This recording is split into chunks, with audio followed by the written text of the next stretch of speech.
Assalamualaikum warahmatullahi wabarakatuh. Halo teman-teman, apa kabar? Saya harap semoga kalian baik-baik saja dan tetap menjaga kesehatan untuk saat ini dan seterusnya. Sebelumnya perkenalkan, nama saya Adil Pramana Putra. Nah, di kesempatan kali ini saya akan menceritakan sebuah kisah dari Banjarnegara, Jawa Tengah, yaitu sejarah asal-usul Kabupaten Banjarnegara. Bagaimana sih kisahnya? Silahkan disimak berikut ini. Banjarnegara adalah sebuah kabupaten di Provinsi Jawa Tengah, Indonesia. Banjarnegara berbatasan langsung dengan Pekalongan dan Kabupaten Batang. Di sebelah utara Kabupaten Wonosobo dan di sisi timur Kabupaten Kebumen, di sisi selatan serta Kabupaten Banyumas dan Kabupaten Purbalingga di sebelah barat. Sejarah atau riwayat berdirinya Kabupaten Banjarnegara bermula saat seorang tokoh masyarakat bernama Kiai Maliu melihat keindahan alam di daerah Kali Merawu. Sejak saat itu, Kiai Maliu mendirikan sebuah rumah di daerah tersebut. Kemudian disusul sekelompok orang-orang yang membuat rumah-rumah di sekitar rumah Kiai Maliu sehingga membentuk suatu perkampungan yang besar. Perkampungan itu semakin ramai oleh warga pendatang hingga menjadi sebuah desa-desa baru dan dinamakan Banjar, sesuai dengan kondisi daerahnya yang berupa sawah berpetak-petak. Kemudian atas dasar musyawarah penduduk desa, Kiai Maliu diangkatlah menjadi kepala desa dan dikenal dengan nama Kiai Ageng Maliu Petinggi Banjar. Kemajuan desa Banjar semakin meluas dan berbagai daerah karena kepemimpinan Kiai Maliu yang baik terhadap warganya. Suatu hari Kiai Maliu kedatangan tamu Kangjeng Pangeran Giri Wasiat, Panembahan Giripit, dan Kiai Sekati. Mereka bertiga adalah keturunan Sunan Giri yang sedang membara untuk menyebarkan agama Islam ke wilayah selatan. Sejak kedatangan mereka, desa Banjar semakin ramai dan menjadi pusat perkembangan agama Islam.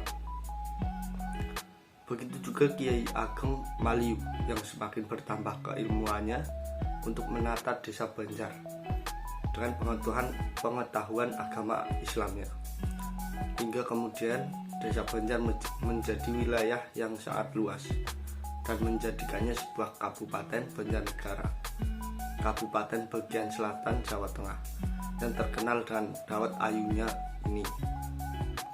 Berbatasan dengan Kabupaten Batang, Pekalongan, Kebumen, Wonosobo, Banyumas, serta Purbalingga.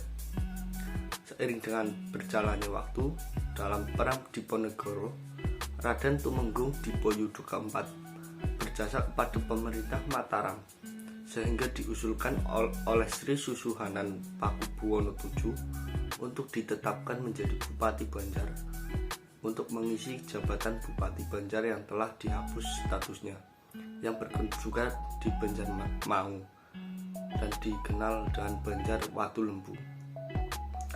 Usul tersebut pun disetujui. Persoalan meluapnya Sungai Serayu menjadi kendala yang menyulitkan komunikasi dengan Kasunanan Surakarta. Kesulitan ini menjadi sangat dirasakan menjadi beban bagi bupati ketika dia harus menghadiri pasewakan agung pada saat-saat tertentu di Kesultanan Surakarta. Untuk mengatasi masalah ini, diputuskan untuk memindahkan ibu kota ke kabupaten ke selatan Sungai Serayu di daerah Banjar saat itu, atau sekarang kota Banjarnegara, menjadi pilihan untuk ditetapkan sebagai ibu kota yang baru. Kondisi daerah yang baru ini merupakan pesawahan yang luas dengan beberapa lereng yang curam. Di daerah pesawahan atau Banjar inilah didirikan ibu kota kabupaten atau negara yang baru, sehingga nama daerah ini menjadi Banjarnegara. Yang Banjar itu artinya sawah, sedangkan negara artinya kota. Raden Tumenggung Dipoyudo menjabat sebagai bupati sampai tahun 1846, kemudian diganti dengan Raden Adipati Diponingrat tahun 1878 hingga pensiun. Penggantinya diambil dari luar Kabupaten Banjarnegara. Nah, sekilas seperti itu cerita asal mula nama Banjarnegara dan juga sekilas sejarahnya berdiri Kabupaten Banjarnegara, Provinsi Jawa Tengah. Mudah-mudahan kisah ini atau cerita ini ada manfaatnya bagi kita semua. Terima kasih yang sudah menyimak. Sekian, wassalamualaikum warahmatullahi wabarakatuh.